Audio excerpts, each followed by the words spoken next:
Boa noite. Mais um evento do Departamento de Culturas e Eventos da UAB, com o tema Reforma Política. E hoje nós temos a satisfação de apresentar o Dr. Luiz Silva Moreira Salata. Ele é advogado, conselheiro seccional, presidente da Comissão das Relações com o Poder Legislativo, vice-presidente da Comissão de Direito Eleitoral e palestrante do Departamento de Culturas e Eventos da UAB. É consultor da Comissão Nacional de Direito Eleitoral e do Conselho Federal da UAB. Pós-graduado em Processo Civil pela PUC de São Paulo, em Direito Constitucional e Direito Administrativo pela USP, é professor convidado da Escola Superior de Advocacia de São Paulo.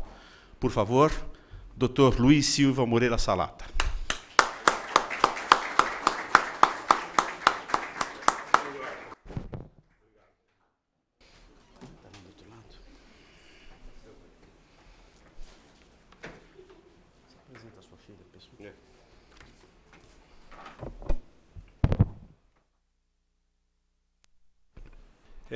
Evidentemente que sempre é muito prazeroso para mim, conselheiro seccional, retornar à nossa sempre sede central e aqui no auditório proferir palestra e hoje falar sobre esse tema importante que todos nós, os brasileiros, estamos envolvidos em razão, talvez até de uma certa decepção com os dirigentes do poder político central e que não vem dando a devida atenção aos anseios da nossa sociedade civil brasileira, que num primeiro momento se movimentou nos idos de 2013, no final do primeiro semestre, e de que houve algumas conjecturas para acalmar aquela ansiedade, dizendo que não, nós vamos fazer a reforma política, nós vamos iniciar um grande debate com a sociedade civil brasileira para preparar as modificações. E agora nós já estamos chegando aí próximo de 2 anos dessa proposta e nada foi feito. O povo demonstrou a insatisfação no domingo passado. É uma coisa importante nós analisarmos. Eu vejo que aqui a grande maioria da presença nesta plateia são jovens, mas os mais antigos vão se lembrar que muito pouco, né, houve na história política mais recente, na democracia a partir de 88, movimentos populares dessa natureza.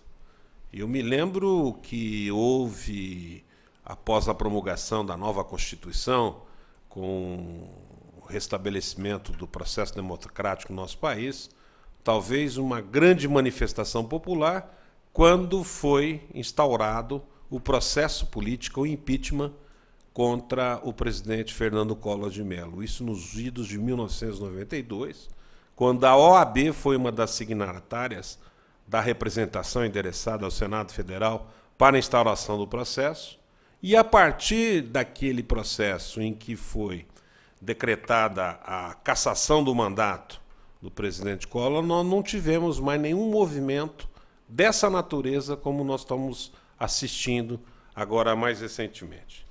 Portanto, isso demonstra que o povo brasileiro está com uma maturidade suficiente de exigir dos nossos governantes essas modificações que são anseios antigos do povo brasileiro.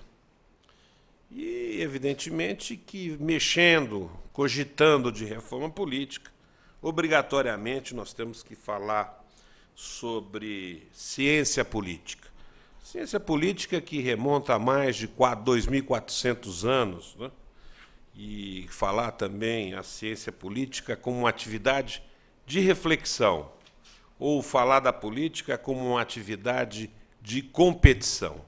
A política é, na verdade, uma grande competição, e acontece um fato muito interessante, porque nessa competição nunca existe o segundo colocado, nunca existe a colocação da faixa da medalha de prata. Sempre o vencedor é quem predomina junto aos poderes constituídos.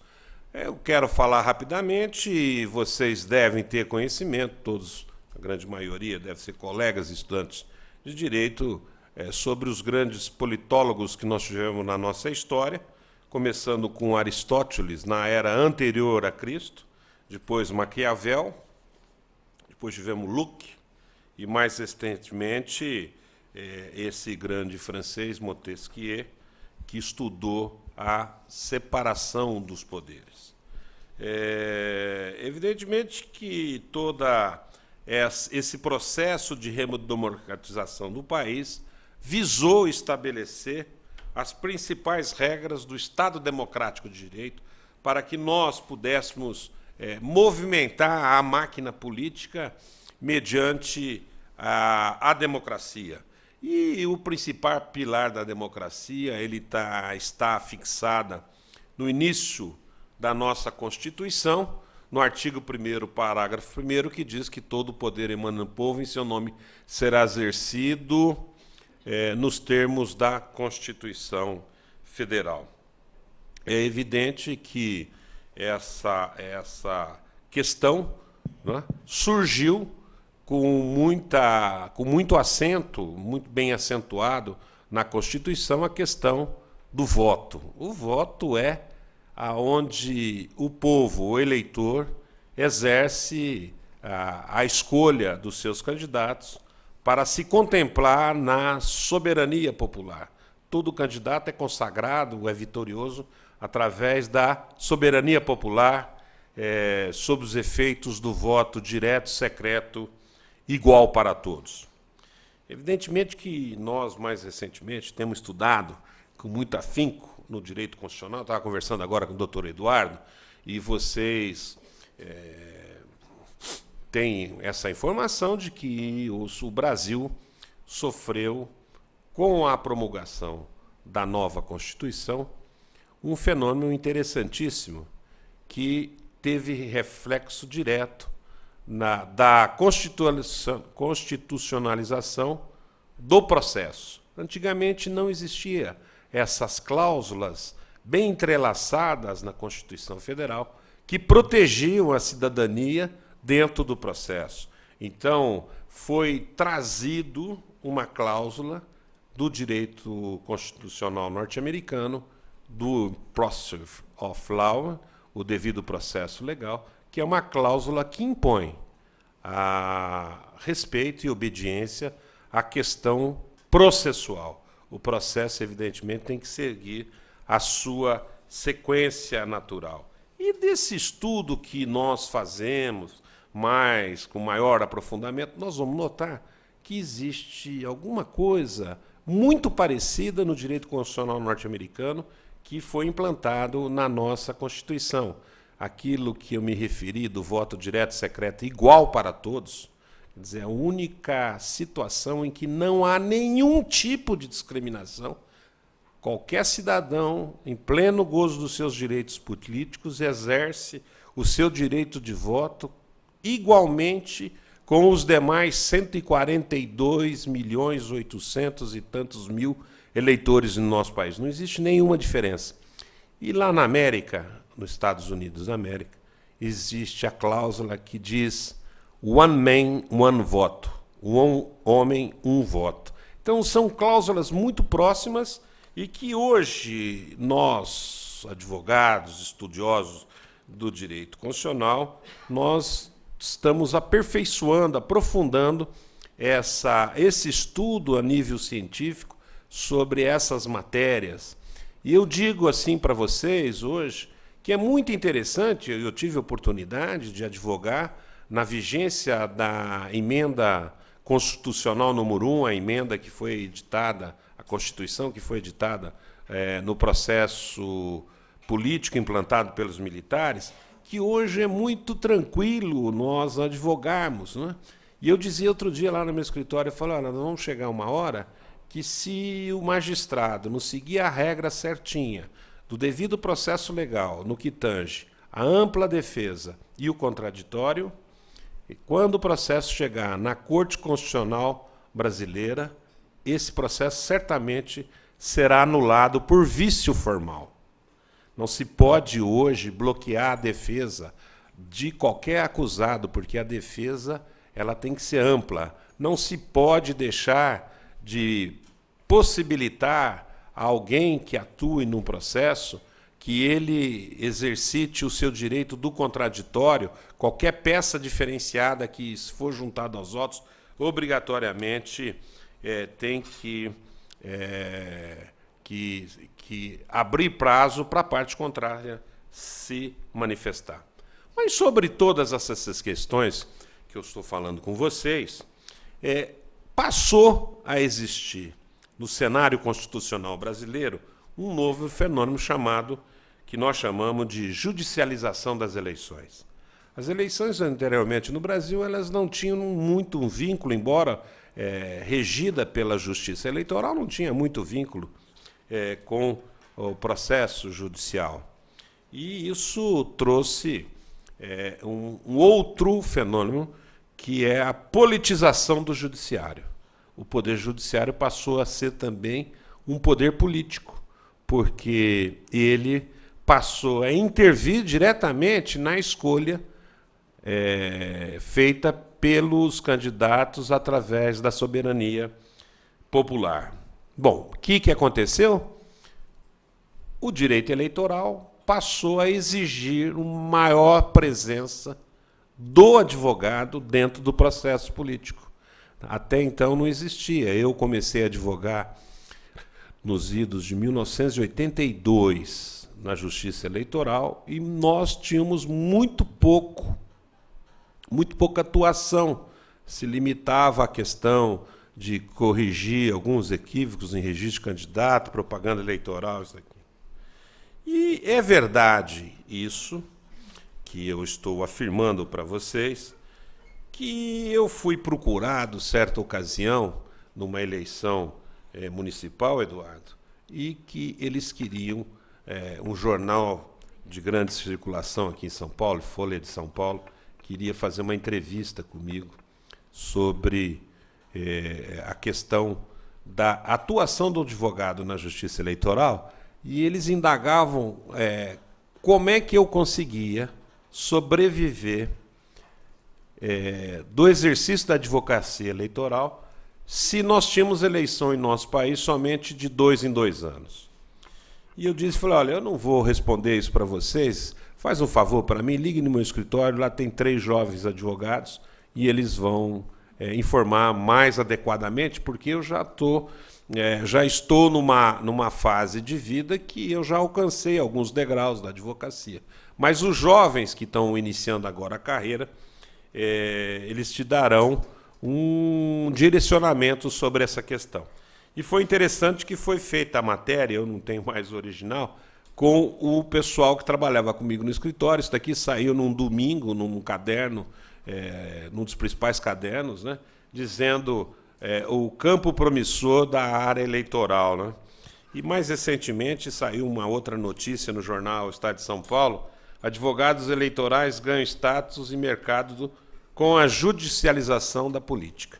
Então, é isso que nós temos que estabelecer a partir, antes um preâmbulo, antes de iniciarmos a palestra para falar sobre os principais temas da reforma política, né? Então, nós conseguimos imaginar de que, eu costumo dizer para Maria Silva, como é que nós podemos presumir um voto de um parlamentar na Câmara Federal e que possa esse voto resultar na possibilidade da criação de uma sanção que resulte na perda do seu mandato. Então, eu acho que existe um certo temor da classe política, exercendo o mandato eletivo na Câmara Federal e no Senado da República, que possa atingir isso daí, mesmo porque a norma jurídica de natureza eleitoral,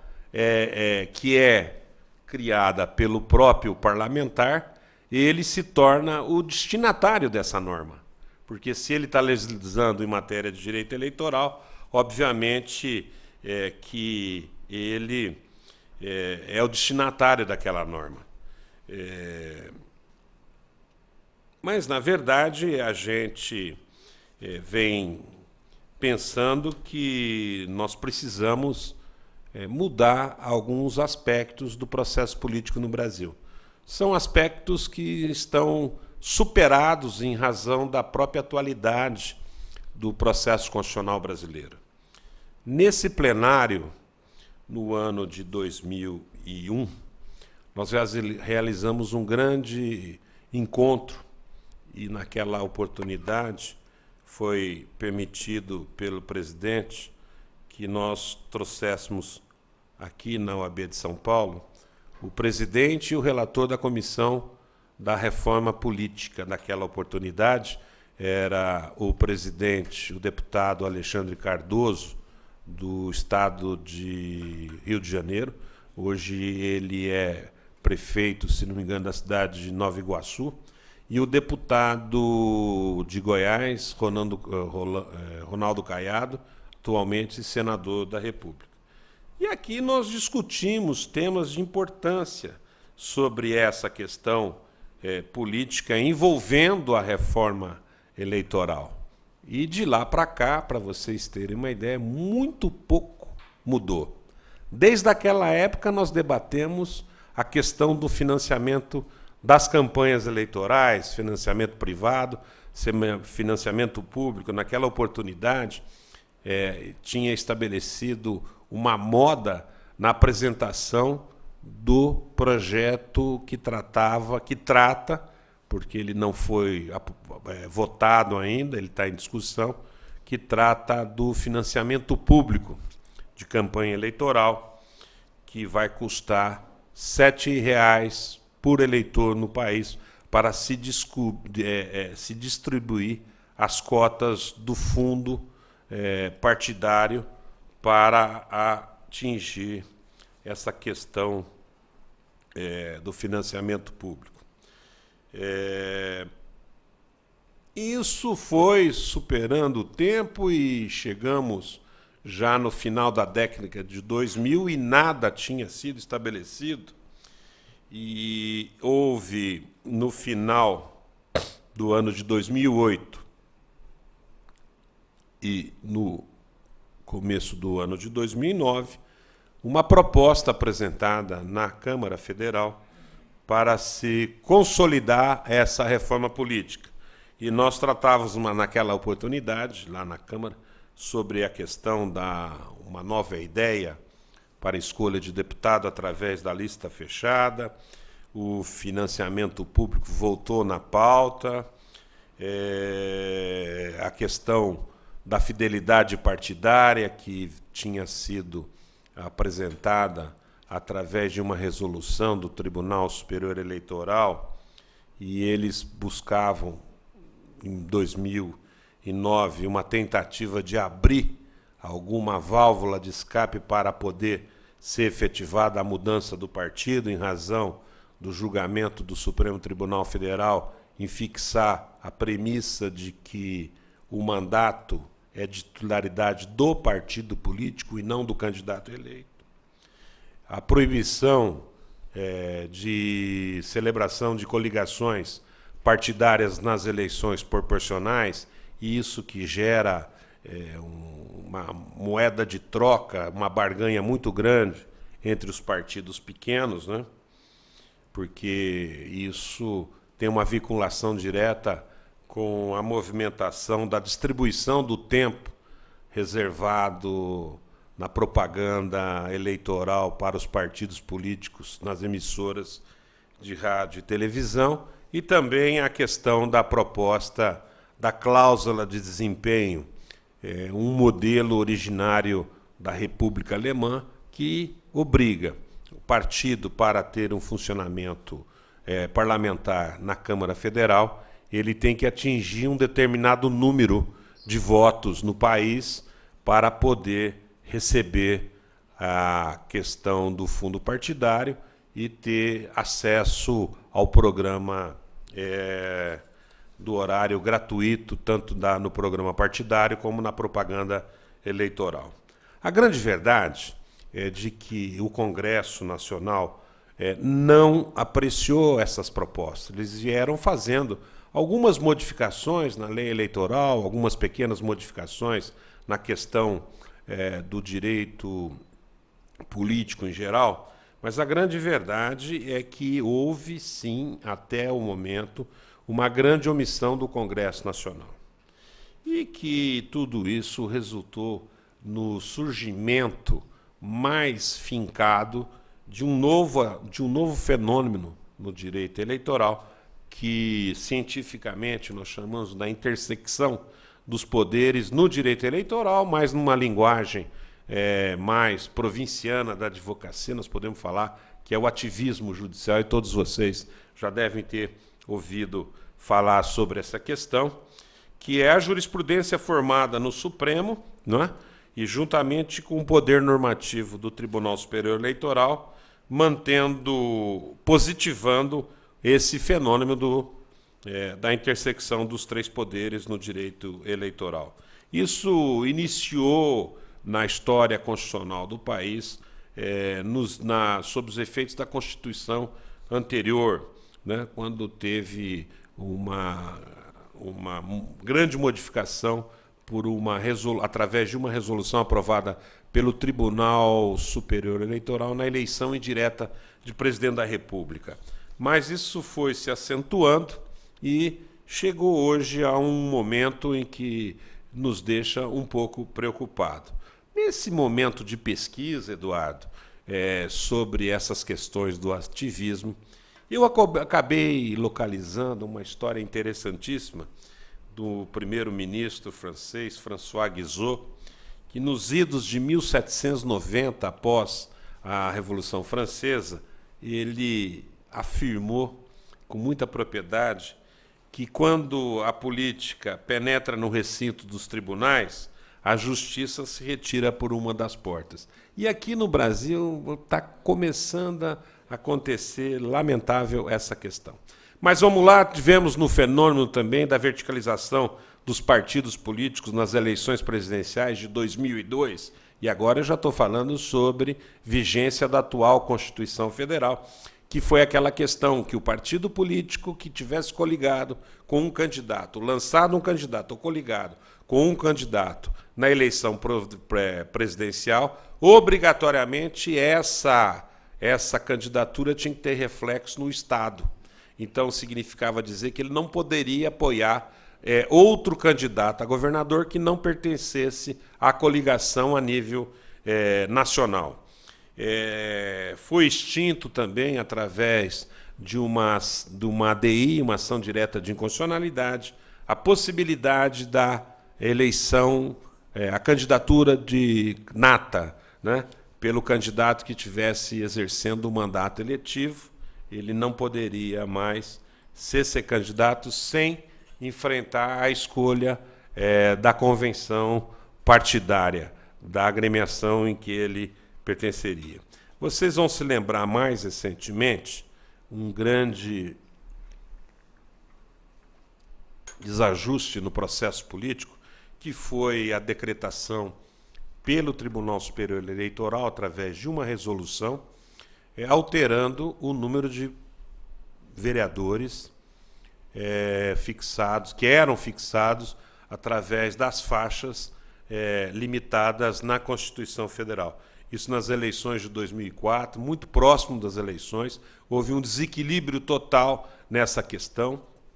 Muita gente acabou renunciando, houve um abalo constitucional quando o Supremo Tribunal Federal apreciou a questão, dizendo que as faixas de número de vagas nas câmaras municipais não poderia ser mais orientada sob o prisma constitucional nas leis orgânicas e obrigatoriamente deveriam ser editada uma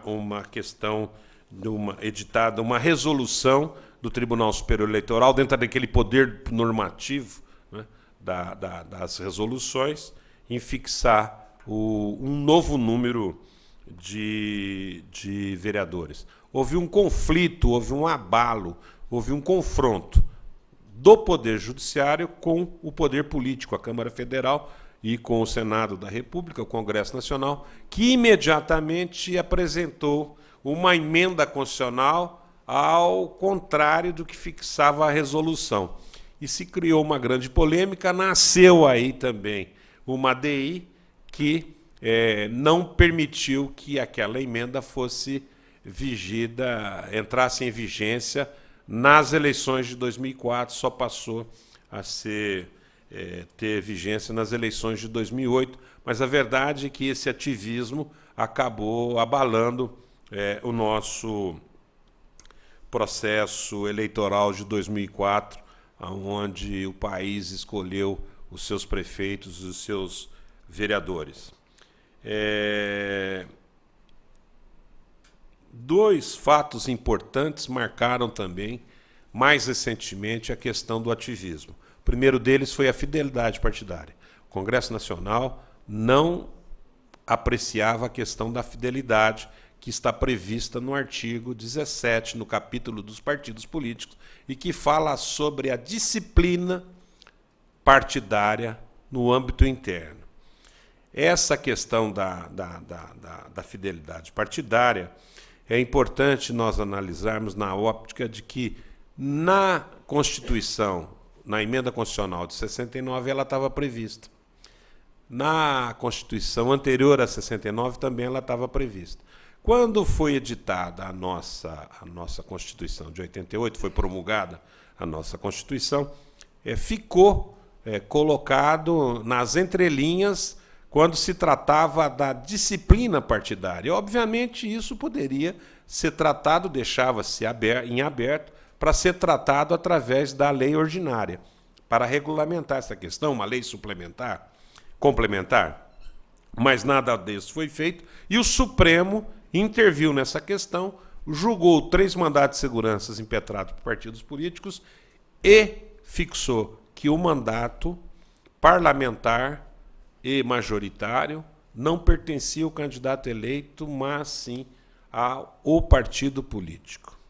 Isso gerou uma grande polêmica. Nós tivemos aí, aqui no estado de São Paulo, nesse ano de 2007, 2008, nós tivemos aproximadamente 3.000 processos de pedido de declaração de perda de mandato eletivo de candidatos que se movimentaram para poder buscar outras siglas para viabilizarem as suas candidaturas. A verdade é de que isso, lamentavelmente, foi feito através do ativismo e não foi feito através da lei ordinária que poderia ser debatido com a sociedade civil brasileira.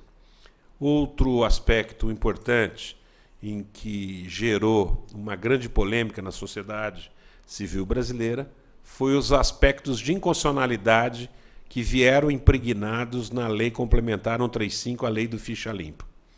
Eu não quero aqui, como advogado, dizer que eu sou contra a lei, eu sou a favor da lei. Entretanto, eu sou advogado e tenho que defender alguns princípios que estão estabelecidos na Constituição. Eu talvez tenha sido um dos primeiros advogados no Brasil que me lancei contra a lei, porque ela foi aprovada e entrou em vigência. Ela foi aprovada, se não me engano, no dia 4 de junho do ano de 2010 e entrou em vigência no dia 9 de junho, no ano da eleição. Acontece que nós temos um dispositivo constitucional no artigo 16 que prevê o princípio da anterioridade eleitoral da anualidade, em que exige que qualquer lei que venha regulamentar o processo de eleições, essa lei tem que ser editada no período de 1 ano antes da data da realização das eleições. Portanto, já assim, momentaneamente, sem nenhuma análise mais profunda, é evidente que a lei do Ficha Limpa no ano de 2010 ela mostrava um vício, que ela não poderia estabelecer nenhum regramento naquelas eleições de 2010. Entretanto, o Tribunal Superior Eleitoral, por teimosia e por maioria de votos, votou pela aplicabilidade da lei naquelas eleições e deixaram uma série de candidatos fora do processo eleitoral e que aquilo gerou inúmeros recursos extraordinários que, um ano depois, julgado pelo Supremo Tribunal Federal, foi reconhecida a inconstitucionalidade. Além disso, e vocês vão se lembrar que teve candidato que demorou mais de 6 ou 8 meses para tomarem posse nos mandatos que foram eleitos, porque era inaplicável a lei naquele ano. Mas nós tivemos candidatos, por exemplo, eu vou recordar a vocês, o ex-governador do Distrito Federal, o candidato, ele estava no primeiro lugar. Quando ele foi atingido pela lei do ficha limpa, e ele foi julgado pelo Tribunal Regional Eleitoral do Distrito Federal, foi negada o registro da sua candidatura, ele recorreu para o TSE, foi negado, ele desistiu da campanha dele, estava em primeiro lugar. E depois, 6, 8 meses depois, o Supremo Tribunal Federal falou: a lei é inaplicável nas eleições de 2010. Veja o tamanho do disparate, do desequilíbrio que houve em razão dessa polêmica da lei do ficha limpa naquela época.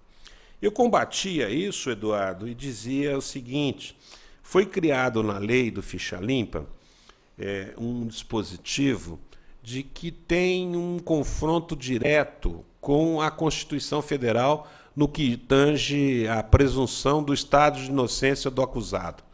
Todo cidadão somente será reconhecido como culpado após o trânsito julgado da decisão condenatória. Isso está na Constituição, vocês dão uma olhada lá dentro da Constituição, vocês vão perceber que existe esse dispositivo que é oriundo da Declaração Universal dos Direitos do Homem, desde 1948, isso nos países democráticos é obrigatória essa cláusula, e aqui no Brasil se colocou no ficha limpa um artigo antecipando a condenação pelo julgamento através de um órgão colegiado, o Tribunal de Segundo Grau. Aquele candidato que tenha a condenação, mesmo que não transitado julgado, mas já apreciada em segundo grau de jurisdição, ele não pode obter o seu registro de candidatura. Eu entendo que isso cria uma nova concepção jurídica sobre a condenação, violentando a esse princípio e criando um juízo antecipado de condenação, porque a pessoa é condenada em segundo grau e, posteriormente, ele pode obter a sua absolvição na instância extraordinária, entretanto, ele não pode exercitar o seu principal direito, que é o direito de disputar o voto junto à cidadania brasileira. Tivemos também essa questão da violação do princípio de irretroatividade da lei. A lei proíbe que ela atinja fatos pretéritos, fatos anteriores à sua vigência, e a lei do ficha limpa foi reconhecida a possibilidade de que pode atingir condenações anteriores. Inclusive, nós tivemos alguns casos, inclusive aqui em São Paulo, de que os 8 anos da inelegibilidade atingiam, inclusive, situações que já estavam estabelecido o cumprimento da sanção. Então, a pessoa já tinha cumprido aquela sanção, mas, embora o período anterior de 8 anos atingia a questão do candidato, e ele era reconhecido como inelegível.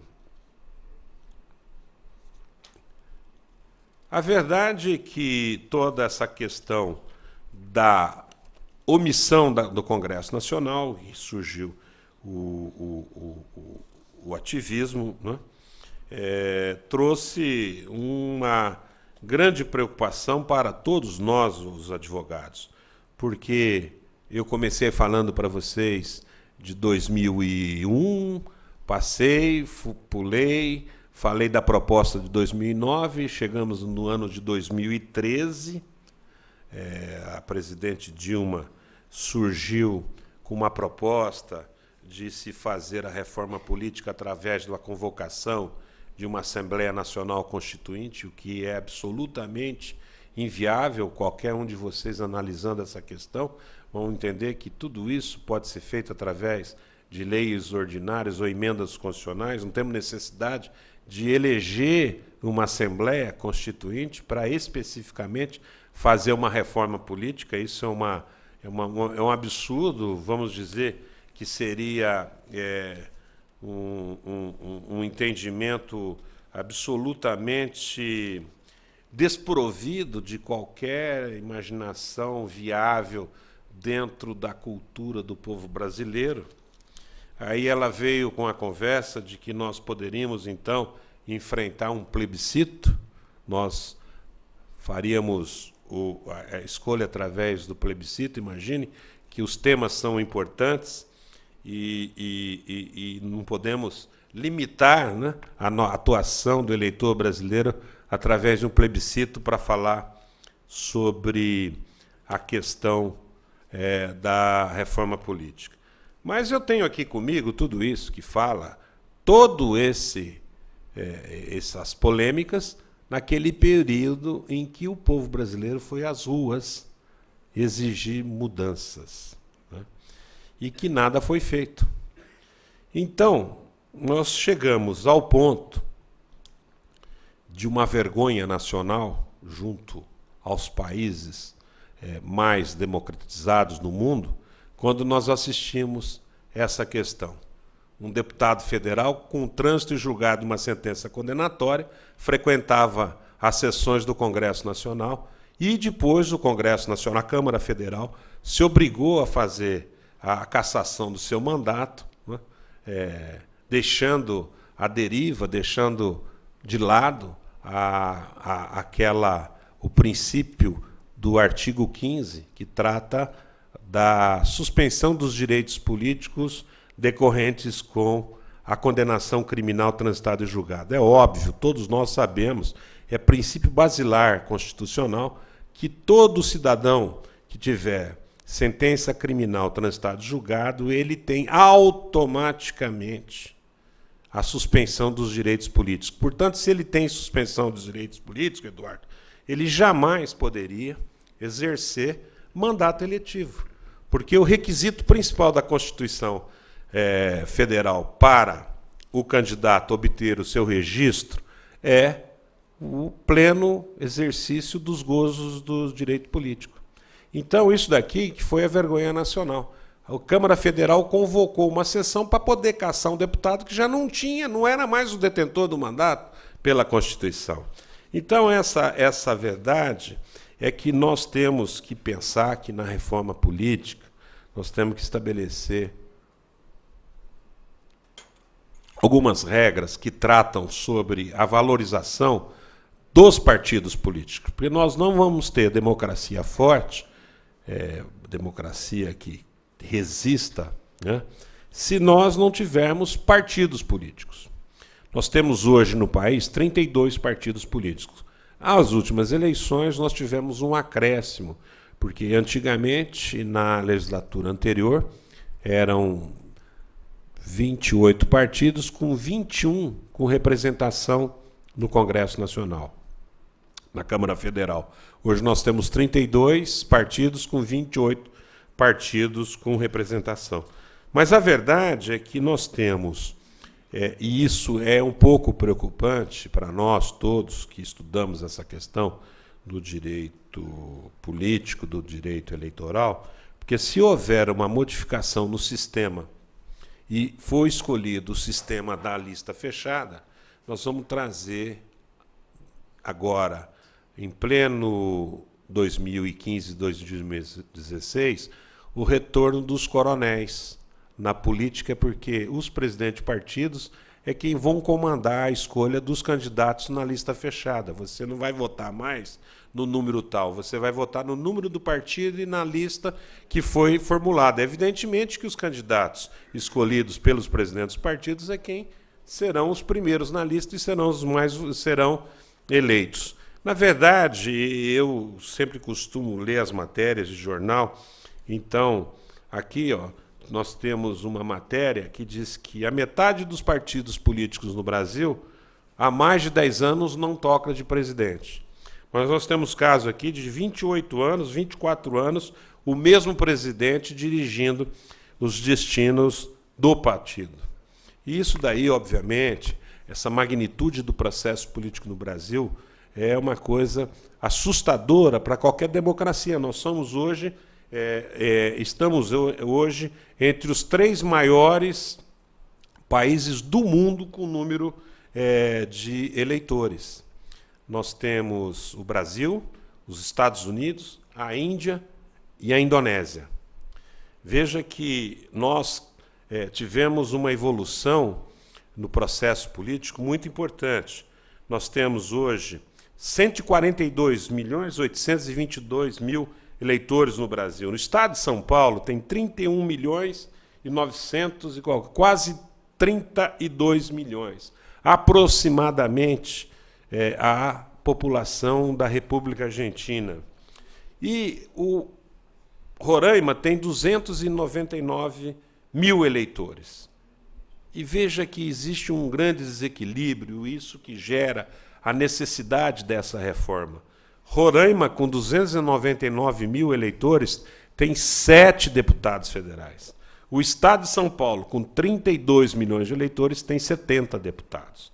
E lá na frente nós vamos discutir essa questão do sistema eleitoral que nós podemos implantar no país para a escolha dos parlamentares.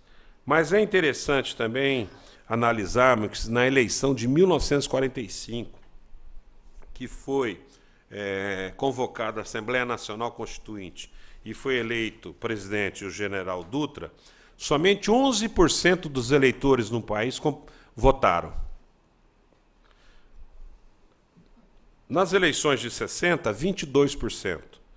Na eleição de 2010, que elegeu pela primeira vez a presidente Dilma, 74%. E na eleição de 2014, no primeiro turno, 70,97%, no segundo turno, 72,50%. Veja que essa questão, todos vocês assistiram, essa questão do entusiasmo do eleitor brasileiro em procurar votar, porque se houve uma disputa que certamente não havia tido na história política do nosso país. Mas eu falo que nós temos que valorizar os partidos políticos, porque após a promulgação da Constituição de 88, nós tivemos 7 eleições presidenciais. Somente uma delas não teve a participação do PT e do PSDB, com um candidato vitorioso. Foi a primeira eleição direta que foi eleito o presidente Collor. E, lamentavelmente, na primeira eleição, logo em seguida, ele foi cassado. As 6 demais eleições, a disputa ficou restrita, limitada entre o PT e o PSDB. E aqui mostra, então, que nós precisamos ampliar a participação dos partidos políticos nas eleições presidenciais. Porque, senão, nós vamos ficar nessa questão do bate-bola. Na próxima eleição fica PSDB e PT, e isso nós vamos continuar, e certamente nós não vamos atingir os objetivos da reforma política. Mas é evidente que a questão mais importante é nós tratarmos dos principais temas da reforma política. Foi apresentado um modelo de projeto pela Câmara Federal e que trata de alguns tópicos importantes e que foi feita uma pesquisa entre os deputados nessa atual legislatura. E estão tendo como principal tema o fim da reeleição para o Executivo. Não era da história republicana até então, nos idos de 1996, o processo de reeleição. Nós não tínhamos experimentado esse tipo de proposta eleitoral. Foi quando o Fernando Henrique propôs à Câmara Federal a questão da reeleição. E foi aprovado, e a partir daí nós tivemos essa questão da possibilidade do candidato exercendo o mandato no Executivo disputar uma segunda eleição. Acontece que eu acredito que não houve uma preocupação por parte do legislador em estabelecer algumas regras quanto o exercício do mandato no curso do processo eleitoral, da campanha eleitoral. Então, se confunde. E não tivemos nenhum resultado positivo em estabelecer alguns impedimentos, algumas proibições dos candidatos no uso abusivo da máquina administrativa. É verdade que nessas eleições, isso ficou, principalmente na eleição presidencial, isso ficou muito visível e nítido. Porque a partir do momento que você faz um quadro comparativo entre os resultados da região sul, dividindo o país no meio, e o resultado das eleições no norte, nós vamos ver que houve, sim, a influência do poder econômico público nas eleições. Porque são diversos favores que o governo oferece à população, que isso não deixa dúvida alguma que resultou tudo em voto, em razão da eleição ter tido um resultado muito próximo, muito apertado, a diferença muito pequena. Nós podemos compreender que houve certamente o uso indevido da máquina administrativa com o financiamento da campanha eleitoral.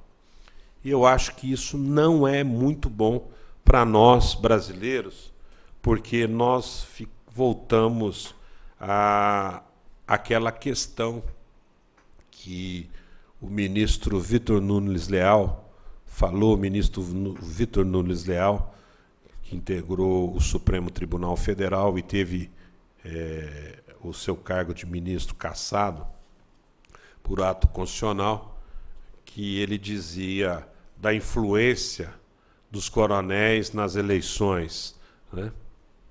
E nós podemos fazer um quadro comparativo se nós tivermos oportunidade de ler um livro que ele escreveu sobre essa questão, que são os coronéis, inchado e voto. Então, isso é um pouco perigoso para o processo democrático brasileiro, mas a verdade é que nós temos que lutar. Eu, particularmente, tenho comigo que é importante a extinção definitiva da possibilidade de reeleição no país, porque mostra que não existe imediatamente a alternância do poder. A alternância do poder é importante porque nós podemos experimentar um outro candidato e em troca de uma melhor proposta. Uma outra proposta que eu tenho um pouco de preocupação, e isso está no projeto de lei, é a questão da coincidência de datas para a realização de todas as eleições. Nós teríamos eleições, a princípio existe uma ala propondo a prorrogação dos mandatos para 5 anos, e uma outra ala mantendo 4 anos, mas coincidindo, ambas as propostas coincidindo com as eleições, com todas as eleições. Nós teríamos eleições, por exemplo, de 4 em 4 anos, para presidente da República, para governador, para senador, para deputado federal, para deputado estadual, para prefeito e para vereador. Nós tivemos uma experiência aqui no Brasil no ano de 82. Os mais antigos vão se lembrar disso e não deu certo. Por que que não deu certo? Porque os candidatos a vereadores e prefeitos nas pequenas cidades se tornaram os cabos eleitorais dos candidatos a governador e a deputado. Então, o que gerou? Gerou um grande abuso do poder econômico. As eleições foram conquistadas na base do dinheiro, porque havia o uso indevido do Caixa 2, porque esse valor não era declarado, não tinha como se declarar.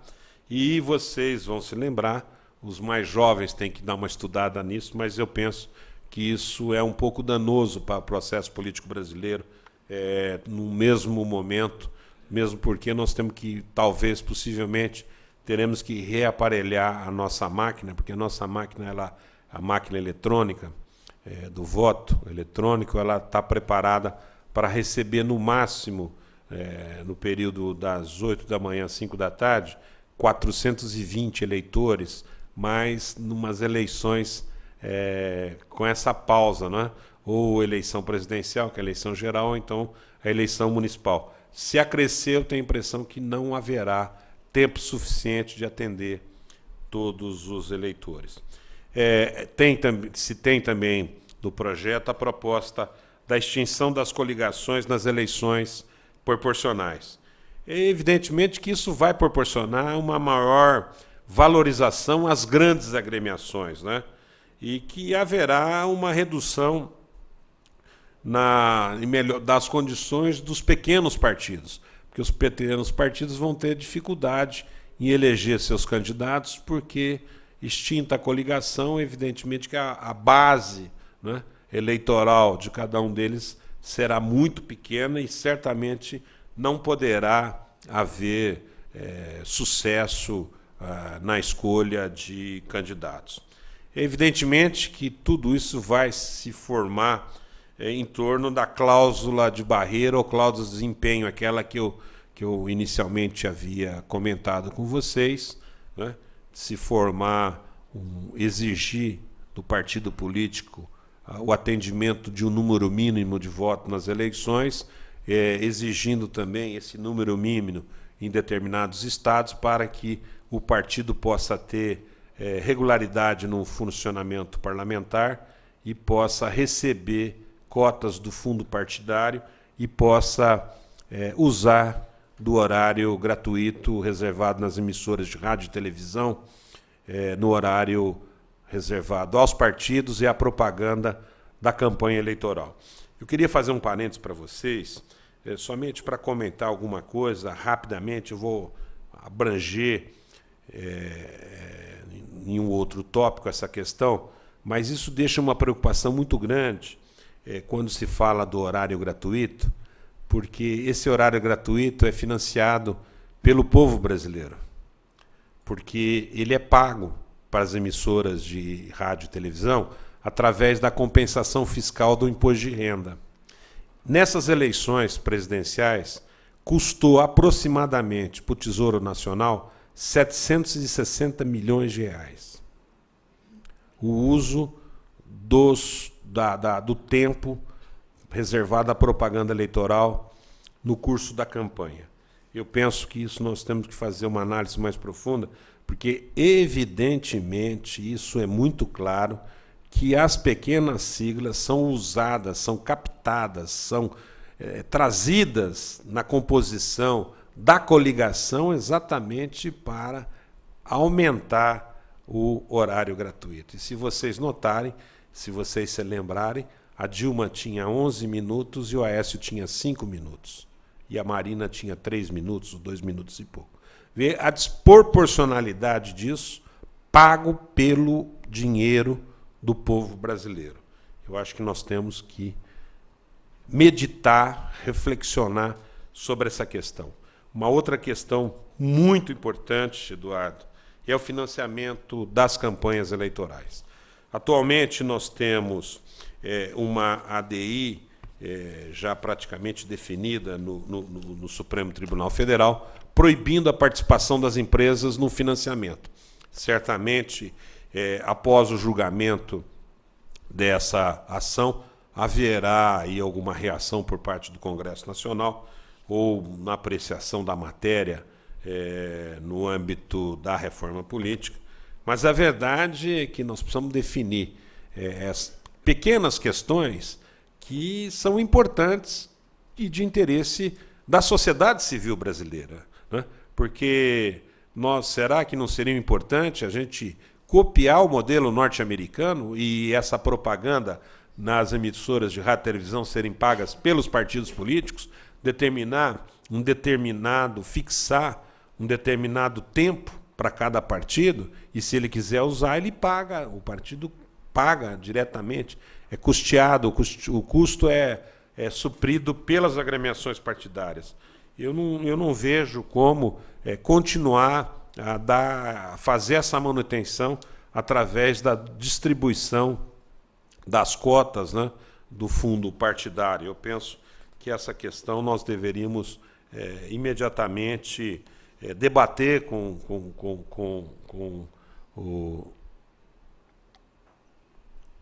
a Câmara Federal nesse tópico da reforma.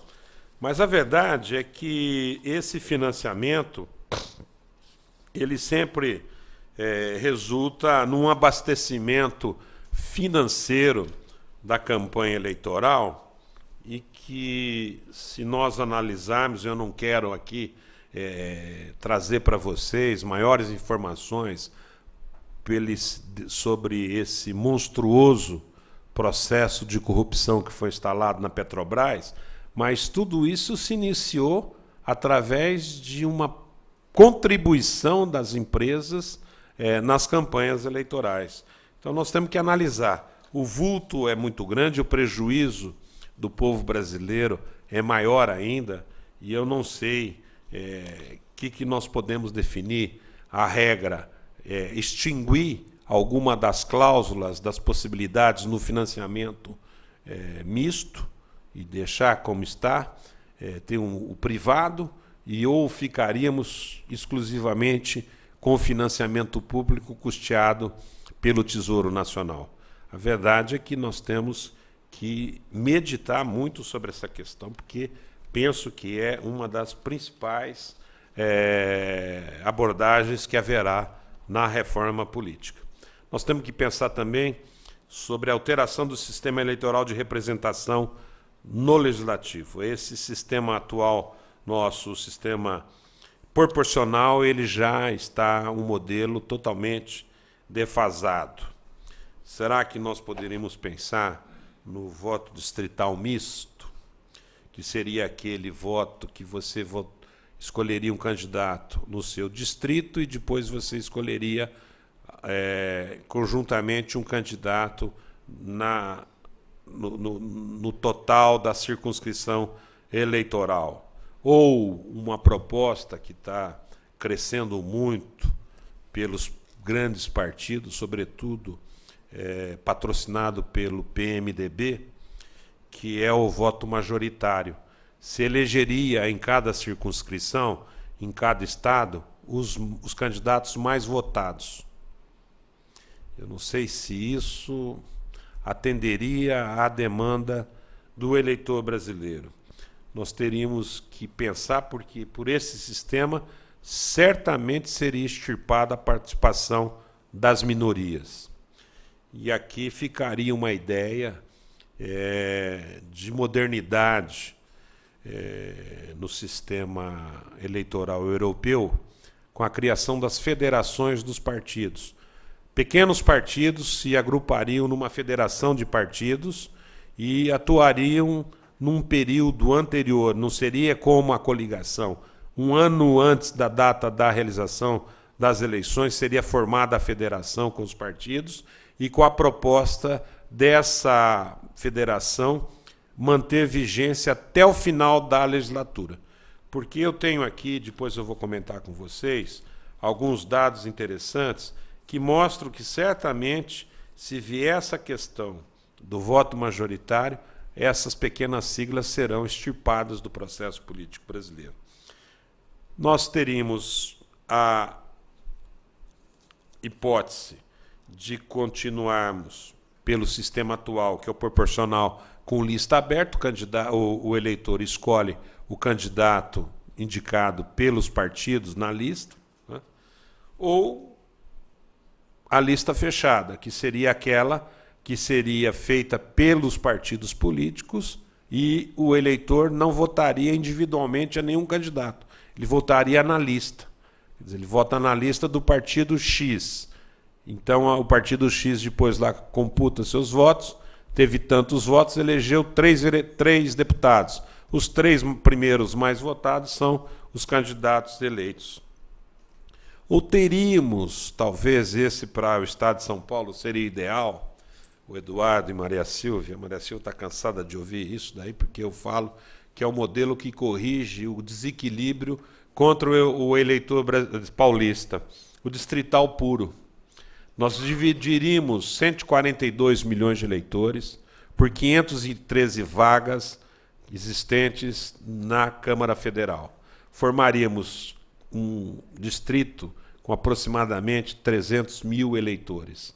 Então, cada distrito elegeria um deputado. Como São Paulo tem 32 milhões de eleitores, São Paulo atingiria aproximadamente 115 vagas. Então, ficaria corrigida essa distorção que está na Constituição, de nós termos somente 70, Roraima, Acre, Amapá, Rondônia, com 7 deputados. Veja que aquilo eu chamei a atenção do número de eleitores de Roraima exatamente nesse sentido. Eles possivelmente teriam um representante, quando hoje eles têm 7 representantes. Não sei se esse distrital misto puro seria importante para nós. Eu acredito que São Paulo, como sempre está na vanguarda, mas sempre é deixado um pouco de lado, eu acho um pouco difícil viabilizar essa proposta. Mas seria uma proposta que iria corrigir essa deficiência constitucional. Eles dizem também, uma questão que eu não sei, eu queria depois ouvir de vocês, essa questão do foro privilegiado por prerrogativa de função pública. Eles estão propondo isso, evidentemente, que vai haver aí uma certa posição protetiva de não extinguir isso, porque isso é inerente ao exercício do mandato. É como nós, advogados. Essa prerrogativa que nós temos é uma garantia para o nosso cliente. Obviamente, não poder haver invasão no nosso escritório para garantir os documentos que está lá do cliente. A verdade, né, que as invasões pela Polícia Federal nos escritórios de advocacia causou um trauma contra a busca indevida de documentos que é de propriedade do cliente e que está sob a custódia do advogado. Então, é um quadro comparativo que eu traço, que eu penso que nós poderíamos raciocinar um pouco mais nesse sentido de permanecer esse foro, porque é uma garantia para o exercício do mandato. Imaginamos um deputado federal que não seja bem visto por um juiz de direito, né, num processo em primeiro grau, e, de repente, o juiz decreta a prisão preventiva desse parlamentar. Então, eu não sei, eu penso que esse foro privilegiado, né, designado na Constituição como o Supremo Tribunal Federal para conhecer das ações penais contra os detentores de mandato eletivos no nível federal, eu acho que tem uma importância muito grande para a garantia do eleitor, e não a garantia do parlamentar, na verdade. Paralelamente a essas propostas, esta aqui até agora que eu falei para vocês, são propostas que estão evoluindo no âmbito da Câmara Federal, vai depender do debate. E eu tenho falado muito, nas palestras que eu tenho feito, que não adianta a Câmara Federal se propor a apresentar um projeto e se eles não vierem debater com a sociedade civil. Nós temos que designar audiências públicas em todos os estados para discutir com o eleitor, com a população, com a cidadania, essas questões, porque senão a reforma será feita somente no âmbito interno na Câmara Federal e vai se votar toda a matéria de interesse dos parlamentares e vai ficar fora essa questão proposta pela sociedade civil. Mas eu penso que, mesmo que não seja incluído nessa reforma política, mas nós temos que debater a questão já, temos que amadurecer a questão do voto facultativo ou a permanência do voto obrigatório. Eu vi em 2 países uma coisa muito interessante no que tange essa questão do voto facultativo. Nas eleições de 2000, quando disputou George Bush e Al Gore, eu acompanhei o primeiro turno nos Estados Unidos, lá é voto facultativo. uma coisa interessantíssima: o jovem não tem participação nenhuma na política lá. A política é feita pelo eleitor mais idoso. Nos Estados Unidos fica mais ou menos em torno de 50% a 55% o comparecimento. Recentemente, a primeira eleição sobre o regime do voto facultativo na República do Chile, eu estive lá, onde houve a disputa acirrada na candidatura presidencial por duas mulheres, Michelle Bachelet e Evelyn Matei. No primeiro turno, o colégio eleitoral não atingiu 50% de comparecimento, se não me engano, 48 e uns quebradinhos no primeiro turno. No segundo turno, não atingiu 40%. Então, eu penso que isso não traz legitimidade ao candidato eleito. Nós vamos lembrar que, na Argentina, o Néstor Kirchner se elegeu com 23% e ele, durante o exercício do seu mandato de presidente da República, ele sempre foi criticado de não ter a legitimidade da soberania popular. Então, eu penso que essa questão nós temos que pensar bastante e debater, porque o povo brasileiro, incentivado talvez pela obrigatoriedade do voto, traga uma maior participação no processo político. Não está incluído no projeto da reforma política aquela questão que eu falei para vocês da federação, da Constituição, da federação dos partidos políticos, mas se atingir essa questão, a proposta da extinção das coligações, eu penso que nós deveríamos nos socorrer desse instituto, porque é importante a participação das minorias no processo eleitoral. Temos que discutir também, isso está em muita evidência, e trouxe agora na última eleição algumas críticas contundentes, a questão dos suplentes senadores.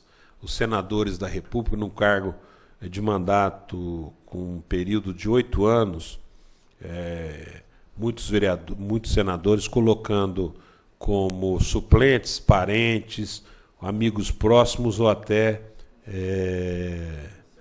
financiadores de campanha eleitoral, exatamente. Então, eu acho que nós temos que estudar isso e criar uma cláusula de inelegibilidade para os suplentes, para evitar que haja esse tipo de conluio na disputa do mandato. Se não me engano, atualmente, no Senado da República, 25% da atual composição é exercido por suplentes.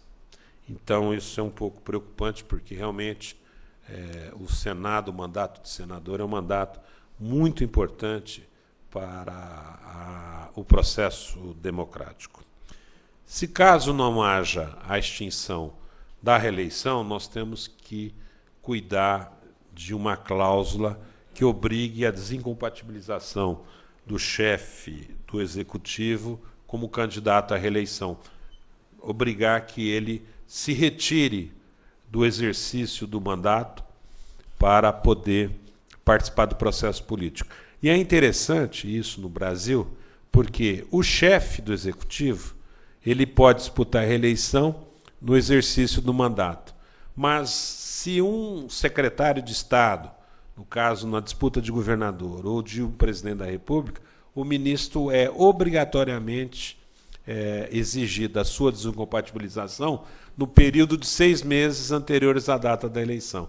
Quer dizer que veja que é uma tormenta isso, você tentar compreender essa situação. Se o chefe pode ficar e o seu subordinado não pode ficar. Veja que existe um desequilíbrio nesse entendimento e que isso eu acho que tem que ser corrigido. Não é? Nós deveríamos pensar também num reajuste da questão da fidelidade partidária. Não podemos continuar com uma resolução regendo o processo de perda de mandato eletivo por fidelidade partidária, editada pelo Tribunal Superior Eleitoral. Em 10 artigos se regulamenta todo o processo, fixado lá 2 ou 3 hipóteses de afastamento do partido. Então, eu penso que isso daí deveria ser debatido também com a sociedade civil brasileira. Um último tópico, e isso eu comecei a ler no direito norte-americano, e comecei a pensar aqui, e nos idos de 2009, 2010, eu comecei a conversar isso com o desembargador aqui na UAB, ele veio aqui, o desembargador Walter de Almeida Guilherme, ex-presidente do Tribunal Regional Eleitoral. E nós fomos fundindo as ideias, e mais recentemente a Maria Silvia também começou a participar dessa ideia, Eduardo, e que nós tínhamos inicialmente uma proposta mais primária, que era a questão da criação de um modelo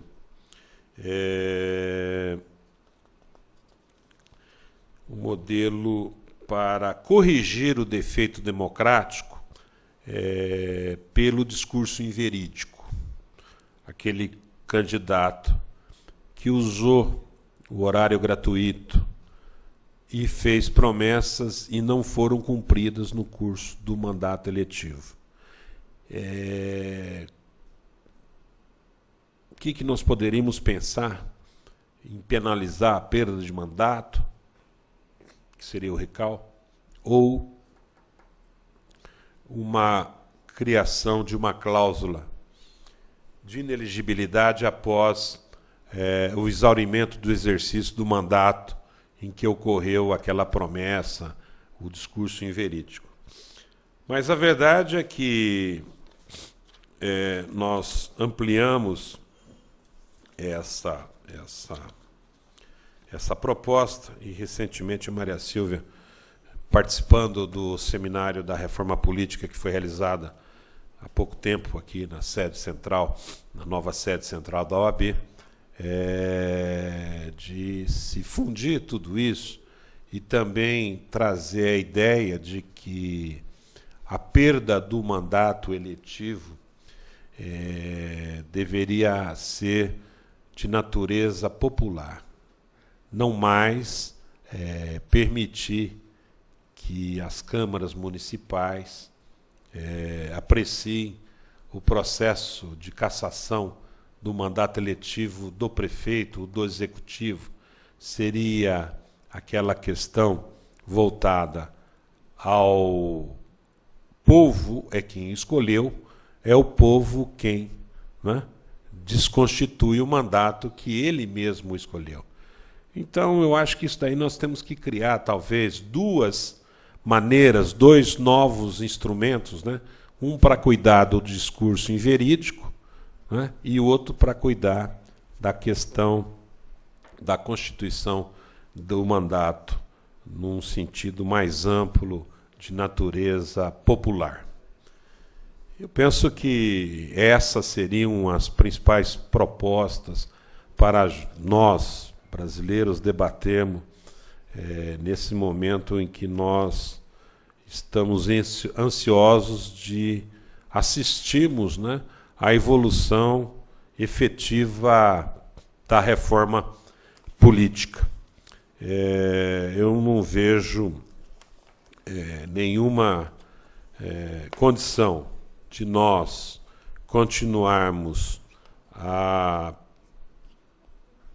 pretender manter em nosso país esse regime democrático, Estado Democrático de Direito, se não fizermos imediatamente essa reforma que muitos dos jornalistas estão dizendo que é a mãe de todas as reformas, mas não só a mãe, mas como a principal reforma que poderá mudar um pouco o rumo da nossa nação. Eu quero agradecer a atenção de todos vocês e dizer que foi uma alegria estar novamente aqui na nossa sede, ex-sede central, mas sempre a Casa da Cidadania, e ter aí uma plateia tão seleta que por 1h10 minutos, 1h15 minutos, tiveram a paciência de me ouvir, talvez coletar algumas informações importantes sobre esse momento importante da política brasileira. Muito obrigado.